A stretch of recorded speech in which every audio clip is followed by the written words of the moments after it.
Hello, and welcome to the Wine Enthusiast Podcast, your serving of drinks culture and the people who drive it.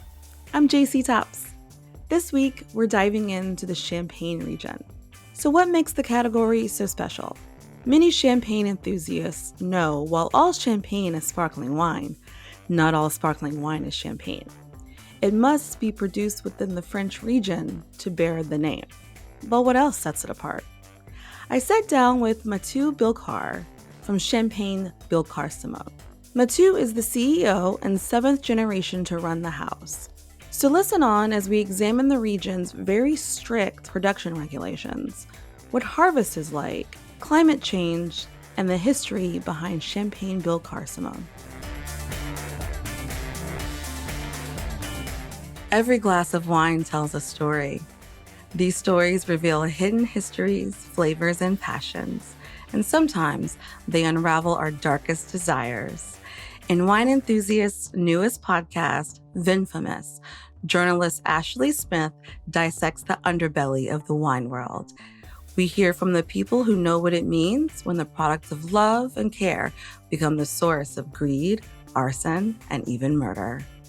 Each episode takes listeners into the mysterious and historic world of winemaking and the crimes that have since become vinfamous. This podcast pairs well with wine lovers, history nerds, and crime junkies alike. So, grab a glass of your favorite wine and follow the podcast to join us as we delve into the twists and turns behind the all-time most shocking wine crimes. Follow Vinfamous on Apple, Spotify, or wherever you listen, and be sure to follow the show so you never miss a scandal. New episodes drop every other Wednesday. Hi, I'm JC Tops, assistant editor here at Wine Enthusiast. Today we're discussing all things champagne. My guest today is Mathieu Billecart from Billecart-Salmon. He is the CEO and seventh generation running the Champagne House. Welcome, Mathieu. I'm so glad you can join us today. Thank you for having me. So before we get into your house, I kind of want to give listeners an overview of champagne in general. I think that many champagne lovers know it's a sparkling wine from the region, but there's a lot of interesting things about the region and wine that people may not be familiar with. So learning about the region myself, what struck me is that the amount of rules and regulations that surround the production of champagne. So, can you kind of give listeners an overview of like who makes the rules, who's this governing body, and kind of give us an example of the rules in champagne? Sure. I mean, you're quite right that regulation is at the core of champagne, and frankly, it's at the core of the French system. There's a long list of different regulating bodies, but if we summarize it all, I would say the most impactful, the most pertinent is the CIVC, the Comité Interprofessionnel des Vins de Champagne. It has very wide powers to ultimately put rules in place to protect quality and winemakers and the know-how of winemakers for the regions to continue to produce exceptional wines. The power that it has, we could basically talk all day about the different regulations, but to give you a few examples about how wide-ranging that is, at its core, there's many things that links to what you could put in the category of vineyard management. So it regulates what kind of pruning method we can use, for example. Very importantly, for the economics of the region, it sets how much grapes, how many kilos of grapes we can harvest per hectare. Okay, so as you can understand, this is obviously got a big impact on production. It also regulates things like with so many kilos of grapes, how much juice you can extract. So these are just examples of, as you can tell, very, very powerful regulations that drive how we run our vineyards and ultimately what we can get from the harvest. Wow, that's a lot. So that's just one part. Wait until you get to other parts. It also regulates what we can and can't do in terms of winemaking to be able to be called champagne. Okay, so examples of that would be, I mean, the obvious one is the fact that the second fermentation, where the bubbles come from, have to happen in the bottle. So, there are other ways of doing it, but in champagne, this is the only way. It also regulates what we can do with the dosage, the extra brut nature type category. Again, that's regulated. We can't just do what we feel like.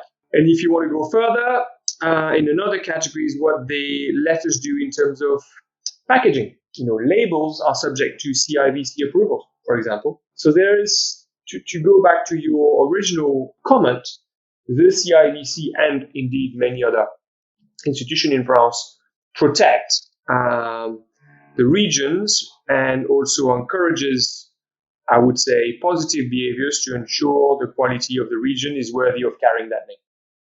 Okay, that makes sense. I know that there are only certain grapes that are permitted to be used in champagne. So they technically, again, that's a very good point. We could have added that to the previous list. There are 7 grape varietals that are allowed in Champagne for the wine to be called Champagne.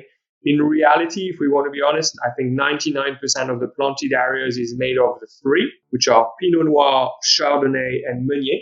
But you technically allow 4 others: Arban, Petit Méliès, Pinot Blanc, and Pinot Gris. And you could technically work with those grapes and still make champagne. But in reality, only three of the 7 are really used in any kind of scale in the region.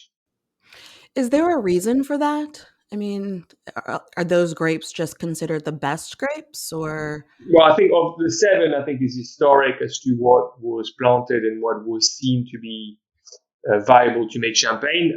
As you can tell, producers, the region has gone further and effectively self-selecting the 3 that we believe collectively are the best suited to create the best wine based on the terroir that we have. So nobody stops you from using the other 4, but the reality of people's taste and also how suitable it is for the soil and the climate has led us to basically everybody built. I mean, for Billecart-Salmon, in reality, we only use the main 3. Your harvest is very special as well. Can you let us know what harvest looks like in Champagne? Big difference if you compare with what is done worldwide. We one of the, I think, rare regions, if you take, as I said, a global view, where everything needs to be done by hand.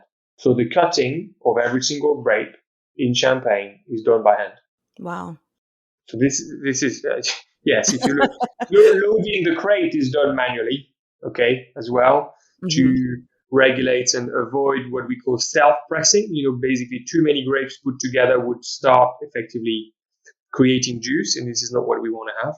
And the other elements, I guess, which makes champagne, or one of the many things, is pressing, as I mentioned at the beginning, is also regulated. And the unit of measurement here is in champagne, we work with a unit called a mar. A mar is 4,000 kilos of grapes. And from that, you're able to produce 20.5 hectoliters of first press, which we call cuvée, and 5 hectoliters of second press, which we call taille. Depending on the producers, obviously people take a different view. You can't change the ratio of first and second press. You can choose to use one or 2 or one or the other. At Billecart, for example, we only use the first press, which is considered to be the very best you can get. And the reason why champagne can be so expensive is because of all of this, right? Yeah, it's a sum product of individual tasks, which obviously are there once again to produce quality with the vision of producing the very best sparkling wine in the world. But you're quite right that a number of these regulations lead to significant cost of production, which ultimately is reflected in the price. Yeah. So Champagne is such a historical region, and I love hearing about the history of certain houses. So let's talk about Billecart-Salmon. What is the history of your house? So we're one of the very last few family-owned and run champagne estate.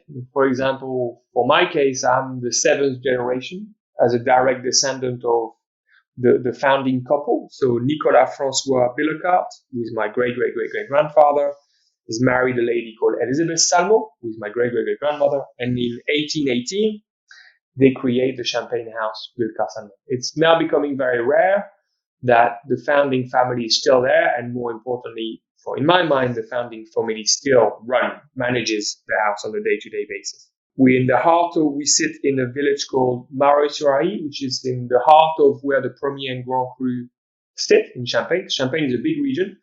But Premier and Grand Cru is only a small selection of the total region, like it would be, for example, in Burgundy. And we work 20-kilometer radius around our estate for sourcing the very best grape.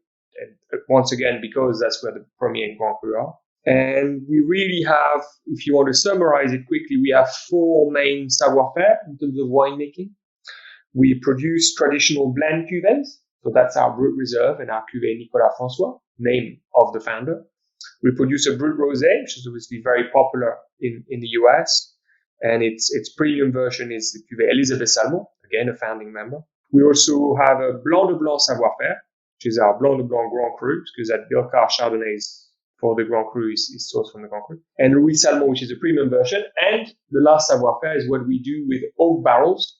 So barrel vinified wines, which is Brut sous bois, and a unique parcel called Clos Saint-Hilaire, which is at the heart of the estate. So in a nutshell, that's what Billecart-Salmon does. We focus on, champagne, again, quite wide category. We focus on, the 1% of the very best parcels in wine for the most demanding client across the world.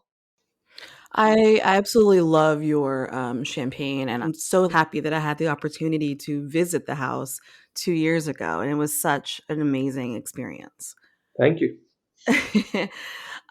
So your grapes, are they estate, or do you source them from other growers and champagne?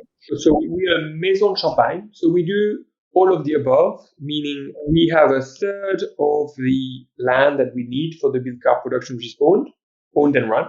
We have another third, where we work the land that belongs to other people. So through leases and management contracts. So it's my team that go and work the land. So it's like a lease in the shop, but fundamentally we control what is done in terms of viticulture.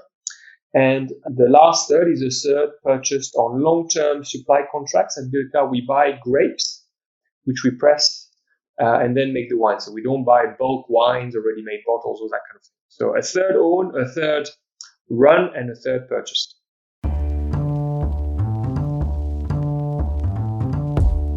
And now a word from our sponsor. Always find what you love at Total Wine & More.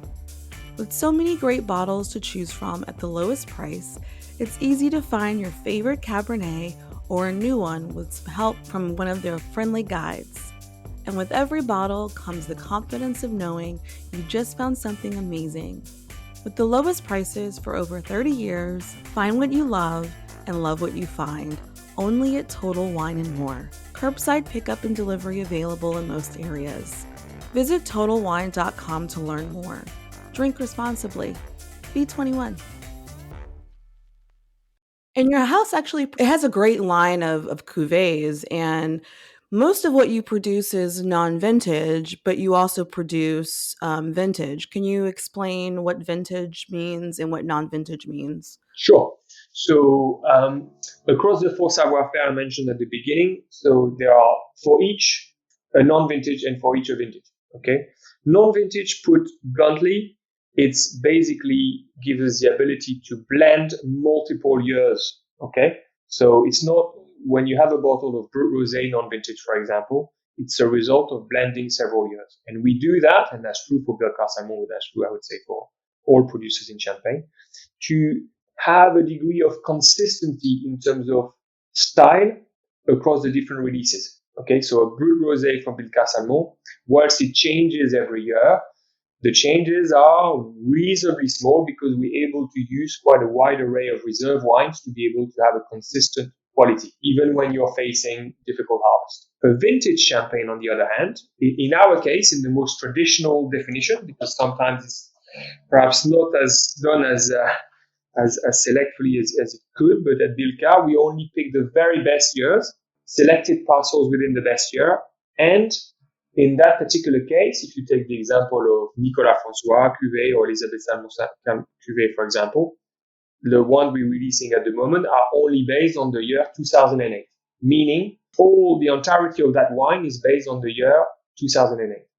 What that gives you is a combination between the house style and the identity of that particular year. Okay, so Nicolas François 08, whilst it is still Nicolas François, has a different identity to Nicolas François 07. and we try and reflect on the one hand the house style, but also the characteristic of the year, whether it's a warm year, cold year, more mineral, richer, all these kind of things. Okay. So if it's a vintage, it has to be 100% of that year, correct? That's right. Okay. And you do have a new vintage coming out that's launching next month, correct? You're well informed. Yes, we do. Sources tell me. So no, you're quite right, and I was referring to it perhaps a little too early. So our prestige cuvée for traditional blend is a cuvée called Nicolas François. You now know that this is because he was my great-great-great-grandfather. And we are releasing the vintage 2008, which is one of the almighty vintage of the last 20 years. For us, this is a bottling which is 100% Grand Cru and Premier Cru, blended with 60% Pinot Noir and 40% Chardonnay Grand Cru, which we age for 15 years in our cellar, okay, in our historic cellar, which you would have seen when you came to visit. And we are releasing it in 2023. So this is a time capsule of greatness, and with the traditional savoir-faire of our house in traditional blending of these two fantastic grape varietal of Pinot Noir and Chardonnay. And we're releasing that in the US, quite rightly, next month, both in bottles and in magnums. So magnums, as you know, will age longer. So for those of you looking to lay down for 20, 30 years, magnums is the format. For those of you looking to drink in the next 10 and 20 years, bottles are there as well. Wow, so 2008. So if I want to open it, I can open it now, but also if I wanted to lay it down, how long am I going to lay it down for? Well, we are known for the aging potential of these top cuvées for us, for various technical elements. We preserve freshness for longer. So yes, every bottle we ship is ready to drink now, but frankly, I wouldn't have any worries keeping it 10, 20, and potentially 30 for the bottles. And magnums, you can add another 10 years to that. I think patience is typically what stands in the way of keeping our wines. They will survive most people. You're mentioning different sizes as far as bottles. Can you give a little overview about the sizes of bottles in champagne? So yes, the traditional bottle size is 75 centiliter. So that's what we call a bottle. You sometimes see, that's not pertinent for Nicolas François, but you sometimes see half bottles. Okay, so 37.5 centiliter. And the other format, which is reasonably common, is magnums, which is 150 centiliters, so double the bottle size. Where that becomes important if you're looking to age top quality wines is typically the larger the bottle, the slower the aging process. And that's the reason why I was referring to it in the context of Nicolas François 8 for those of you looking to age for more than 20 years. Yeah, and I think people don't realize that like it's not just, more champagne in this bottle. It's actually it tastes different because of the aging. And I think that people just think that it's a larger size or, smaller sizes, but the actual taste of the champagne is very different. Yeah, so it depends is what you intend to use it for and how long you intend to age it. Okay. So let's talk about climate change. Are you seeing it in the region in Champagne? For sure. It's never been warmer. So yes, absolutely. How is that impacting harvest? Is that meaning you're harvesting earlier or later? For sure. So, the obvious impact, if you look at what's happened so far, is we get better maturity in the grapes. Historically, if you take a historic view, 20, 30, 50 years ago, it was very difficult to get grapes to maturity in Champagne. This is no longer a challenge at all because basically it's warmer, sunnier. Some of the other elements of global warming is also that's created weather patterns that are a little bit more unstable. So you end up having more problems with spring frost or higher heat, which can impact the quality and the quantity of the harvest. Impact so far, tangible examples, you're pointing to one is basically we harvest what, my parents and grandparents would tell you harvest is 15th of September to 15th of October. That would be probably the cutting window. Now I would tell you it's more 20th of August to 15th of September, more likely. So we've basically gone forward a month. And we've also changed, and this is more technical, but a little bit our viticulture practices to basically slow down that maturation profile where before everything was done to make it more rapid. So we've had to change things, and as ever, creating a great wine is man adapting to nature, but we have many challenges ahead on how we can deal with that in the decades and centuries ahead. Yeah, I think that's really interesting because the region has a whole lot of regulations. So are those regulations going to have to be bent a little or changed? I mean, because if it's highly regulated, how are you going to beyond, harvesting sooner? How are you going to fight climate change? I mean, regulations are there to be adapted. Regulation, I mean, even in the French system, which can be a little bit rigid and archaic, the intention, as I said at the beginning, is to protect quality. However, this is based on a given, climate. So regulation is regularly adapted based on the feedback of producers.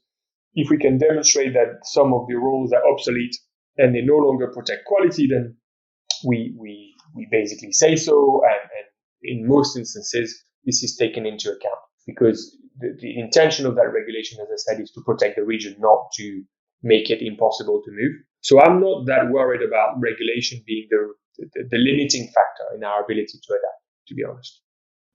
Okay. Well, that's good to know. So let's talk about accessibility. I think there's been a lot of conversation when it comes to wine being more accessible. And how does champagne fit into that? How does Billecart-Salmon fit into that? Are we making wine too accessible, or is champagne supposed to be more of a luxury? What's your opinion on that? Well, I don't know whether we don't control all the parts in your question. Billecart-Salmon is accessible to a point. We face a lot more demand than we have supply, so we've never been able to satisfy the entire demand we have from the various countries and customers across the world. So from that perspective, you can say it's not that accessible, and fundamentally, we are there as specialists in producing, as I said at the beginning, exceptional champagnes for the most, I would say, discerning client base, or at least the ones that want to taste the very best champagne that can be made. Having said that, I don't think that needs to be from a dialogue with your customer base means that you need to be secretive or protective, for example. So we are very open with people, and you can see on social media, on discussions such as these, I'm very happy to share our history and everything else. However, that doesn't mean I can satisfy the demand of everyone. But there's certainly no intention on our part to be inaccessible, because I don't think you make a product better by making it accessible. I think, the luxury of an exceptional wine is about authenticity. It's about exceptional know-how. In our case, it's about exceptional terroir. And that's what makes Billecart-Salmon a great champagne brand, is because it's real, it's tangible, and the quality is there for people to taste. So I know that Oprah Winfrey is a big fan of Billecart-Salmon. She's given like a bunch of shout outs over the years, and I know she's done a lot of cocktails. So I know she loves Billecart-Salmon just as a champagne itself to sip, but she also puts a splash of champagne in the cocktail. Are you guys okay with that? Are you guys okay with having champagne in cocktails? For me, the most important thing for people when they taste Billecart-Salmon is that it contributes somehow to making them happy. So frankly, I'm not there to tell the people that trust our champagne and buy the bottles to tell them this is how they must enjoy it. And frankly, if they want to drink it in such and such glassware and such and such cocktail, and they think that makes it the very best drink they can have, so be it. We need to be humble in our approach. Often we get asked how we recommend the wine should be served, champagne should be served, how it can be enjoyed, and we have a view on how we enjoy it. Having said that, I think that goes back to your point about being approachable. I don't want to get in a situation where I'm imposing my way of enjoying my champagne to other people. Yeah, I like that answer. I have one final question. When you're not drinking champagne, what's in your glass?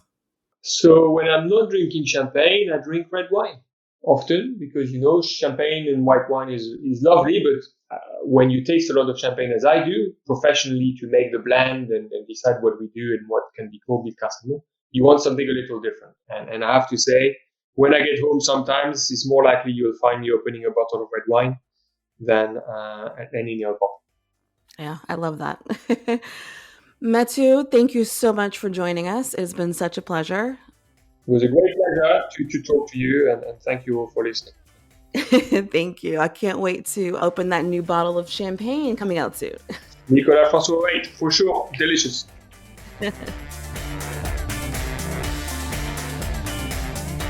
Okay, so champagne can be a little intimidating, but it doesn't always have to be. Hopefully, by breaking down the strictly regulated list of requirements that govern production, helps you understand why the sparkling wine is so unique and sometimes a little bit costly. If you liked today's episode, we'd love to read your reviews and hear what you think. And hey, why not tell your wine-loving friends to check us out too? Remember, you can subscribe to this podcast on Apple, Google, Spotify, and anywhere else you listen to podcasts. You can also go to winemag.com/podcast for more episodes and transcripts. I'm JC Tops.